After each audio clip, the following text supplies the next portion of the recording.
A teenage driver was wearing her seatbelt. The crash that she was in should have been survivable. The airbag deployed, and the airbag killed her. Inside the steering wheel of that car was a counterfeit airbag, not a component designed to protect the driver. And on top of all that, this vehicle had been declared a total loss once before. Today, we're going to talk about how something like this happens again. How does a vehicle that's already been wrecked once before find its way back on the road? And why counterfeit safety components find their way back in repaired vehicles.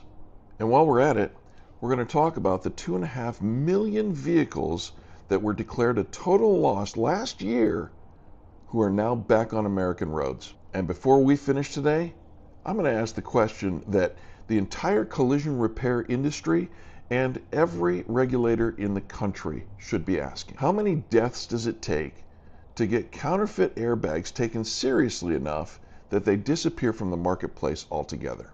Before we get into the details of this case, I want you to think about something for a moment.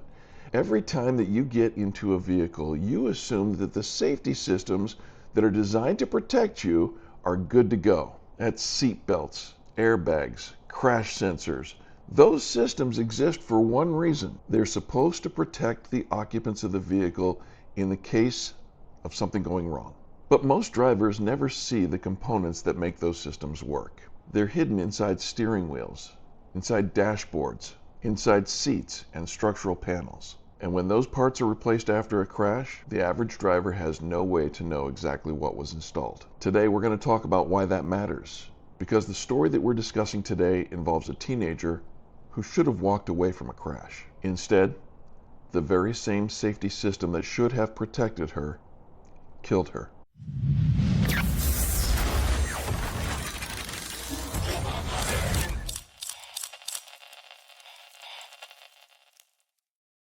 Hey everybody, welcome back to another episode of the Airing of Grievances. My name is Eric, and today I'm actually coming to you from Florida. I'm away from Colorado for a few days, but the stories like this matter so much that I didn't want to take another moment before I got this out to you. For those of you who watch the Airing of Grievances on a regular occasion, you know that we are consumer forward, and our whole mission is to provide information that helps you be safe and know what to look for in the collision repair industry. Most of the time we're talking about procedures, we're talking about repair methods, we're talking about insurance decisions and industry policies. Today we're talking about something far more serious. A young driver lost her life in a crash that should have been survivable. The lawsuit filed by her family alleges that a counterfeit airbag had been installed in the vehicle in a previous repair. That vehicle was a 2019 Hyundai Sonata. 2 years before the fatal crash, the vehicle was involved in another collision and declared a total loss by the insurance company. The airbags deployed in that crash. Those airbags were supposed to be replaced before the vehicle returned to the road. According to the lawsuit, that replacement did not involve genuine components. When the car was involved in another collision in July of 2025, the airbag deployed with enough force to send metal fragments directly into the driver's chest. She died at the scene. Now, earlier I mentioned counterfeit airbags. That phrase deserves a little bit of explanation. You see, an airbag system is not a simple device. Inside the steering wheel or the dashboard is a carefully engineered module that contains an inflator, a folded fabric bag, electronic components designed to communicate with the vehicle's crash sensors. The system deploys in milliseconds. Every part of that process is tested extensively by the manufacturer. Counterfeit airbags bypass that engineering process entirely. They're produced outside the manufacturer's supply chain. They may look identical once installed. The cover on the steering wheel looks normal. The dashboard warning lights might even behave normally. But the components inside the module can be completely different than the original design. Some counterfeit inflators have ruptured during deployment, and when that happens, pieces of metal can shoot out directly into the passenger compartment. That's what investigators believe happened in this case. Which leads to an obvious question. How does a counterfeit airbag get installed in a vehicle in the first place? To answer that, we need to talk about what happens when a vehicle is declared a total loss. When a vehicle is involved in a crash, an insurance company evaluates the cost of repairs compared to the actual cash value of the vehicle. If repairing the vehicle would cost more than a certain percentage of its value, the insurer can declare it a total loss. That vehicle then receives what's called a salvage title. At that point, it can be sold, rebuilt, and eventually returned to the road. And that is where things get complicated. As I mentioned earlier, last year alone, roughly 2.5 million vehicles were declared total losses and later returned to the American roadways after being rebuilt. Now that number surprises a lot of people. 2.5 million vehicles that were damaged severely enough that insurers wrote them off. Now, some of those vehicles were repaired carefully and responsibly, but others were repaired as cheaply as possible. The system allows both outcomes. When consumers see the word rebuilt attached to the vehicle title, many assume that the vehicle's been restored to a safe condition. In reality, the inspection standards for rebuilt vehicles can vary widely from state to state. Some inspections verify paperwork. Some verify that stolen parts weren't used. Few inspections actually evaluate whether or not manufacturer procedures were followed during the repair. And almost none of them involve dismantling the vehicle to inspect hidden safety components. That means that a vehicle can pass inspections even if critical safety systems were not restored the way that the manufacturer intended. In the collision repair world, technicians occasionally encounter things that can reveal exactly how differently vehicles can be repaired. Vehicles can come into a shop for a completely unrelated repair. During disassembly, technicians may discover missing reinforcement panels, improperly welded structural components, or safety parts that don't match the original equipment. One example stands out. A vehicle arrived at a repair facility after a relatively minor collision. During the disassembly process, technicians removed the steering wheel. The airbag module inside did not match the vehicle's wiring connectors. It had clearly been installed during an earlier repair, and the owner of the vehicle had no idea. The vehicle looked perfectly normal from the outside, and that driver had been trusting the airbag every single time they drove. So why does this happen?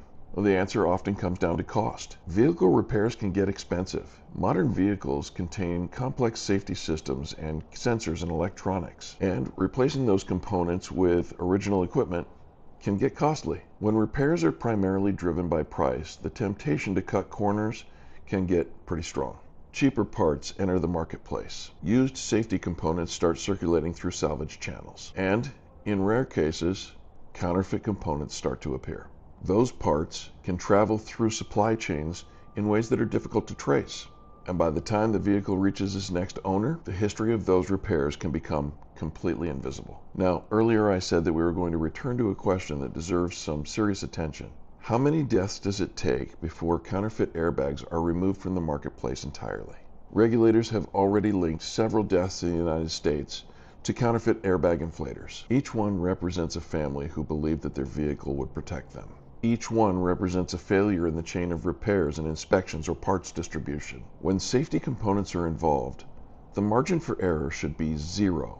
This is why we talk so much about manufacturer repair procedures. Vehicle manufacturers design restraint systems as integrated safety systems. The structure of the vehicle, the crash sensors, the seatbelt pretensioners, the airbag modules, all of these components are designed to work together. When a vehicle is repaired after a collision, the manufacturer provides detailed procedures explaining how that system needs to be restored. Those procedures identify the parts that need to be replaced, and which components need to be inspected, and how the entire system needs to be tested before the vehicle's returned to service. Ignoring those procedures introduces uncertainty to a system that was designed to function precisely. For most drivers, the challenge is visibility. They can't see the internal components of the safety systems.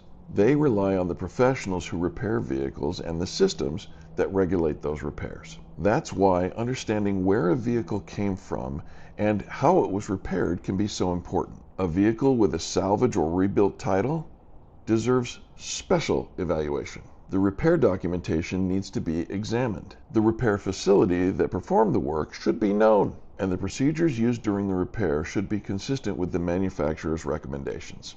At Nyland's Collision Center, our role is to repair vehicles back to the way that the original manufacturer designed it. We are authorized by Lexus and Lucid and certified by Toyota. Those certifications require training and equipment and adherence to the manufacturer's procedures. They exist because modern vehicles are sophisticated safety systems. When those systems are repaired correctly, they protect the people inside the vehicle. And that responsibility is something that we take very seriously. Stories like the one I share with you today are difficult to listen to. A teenager lost her life in a crash that should have been survivable. A safety system that was designed to protect her became part of the tragedy. Cases like this remind us that vehicle repairs aren't just technical processes. They affect real people and real families. Understanding how repairs are performed and why procedures matter is one of the ways that consumers can protect themselves. I know this isn't an easy topic, but it's an important one. If you found this discussion helpful, YouTube's going to show you another video right up here. And in the meantime, I want to say thank you again for taking the time out of your day to share it with us here at Nyland's Collision Center. Happy Saturday. I will be back in Colorado next week and hope to see you here again then.